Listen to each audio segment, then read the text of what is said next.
আগামী 10ই মার্চ বগুড়া সদর উপজেলার রাজাপুর ইউনিয়নের একটি ওয়ার্ডে ইনশাআল্লাহ উনি উদ্বোধন করবেন টাকার বিতরণের মাধ্যমে। এই কৃষকের কাজ এবং কৃষকের যে পাওনা বুঝে দেওয়ার ব্যাপারে বিগত 1.5 বছর যাবৎ মাননীয় প্রধানমন্ত্রীর নেতৃত্বে যে গোপনীয় কমিটি আমরা যারা কাজ করেছি, সেই কমিটির একজন সদস্য আপনাদের শিবগঞ্জ উপজেলা নির্বাহী কর্মকর্তা হান্নান ছিল। হান্নানের জন্য একটা তালি হোক।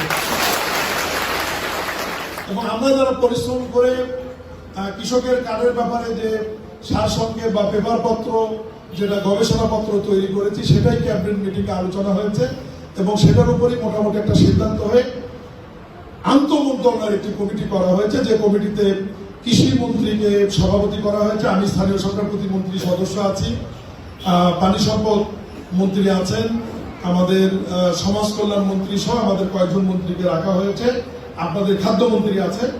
আপনাদের এই বিষয়গুলো মাননীয় প্রধানমন্ত্রীর দিক নির্দেশনা হচ্ছে, আমরা সারে ভর্তুকি দিচ্ছি, ওই ভর্তুকি আমরা বন্ধ করব না।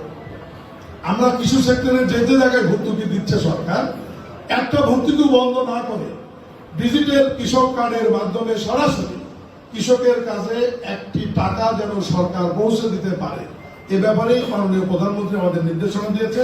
আগামী সপ্তাহে এই কৃষক কার্ড নিয়ে আমাদের আন্তঃমন্ত্রণালয়ের মিটিং হবে। ওই মিটিংয়ে আমরা চূড়ান্ত একটি সিদ্ধান্ত নিয়ে মাননীয় প্রধানমন্ত্রীর কাছে উপস্থাপন করব। প্রধানমন্ত্রী ঘোষণা দিলেই পাইলট প্রোগ্রাম হিসাবে বাংলাদেশের 10টি উপজেলা, 8টি বিভাগের 8টি উপজেলায় আমরা এটা শুরু করব। 6 দিনে বিজ্ঞ এবং দেশপ্রেমী মাননীয় প্রধানমন্ত্রী জননেতা জনাব তারেক রহমান বাংলাদেশের মানুষের জন্য ঐতিহাসিক কিছু সিদ্ধান্ত নিয়েছে। সেটি কি?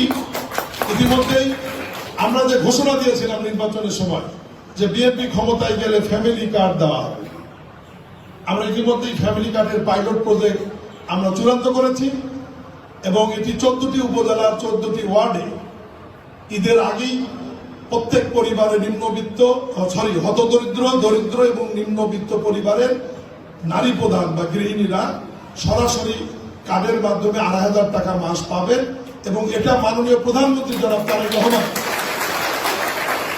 আগামী 10ই মার্চ বগুড়া সদর উপজেলার রাজাপুর ইউনিয়নের একটি ওয়ার্ডে ইনশাআল্লাহ উনি উদ্বোধন করবেন টাকার বিতরণের মাধ্যমে।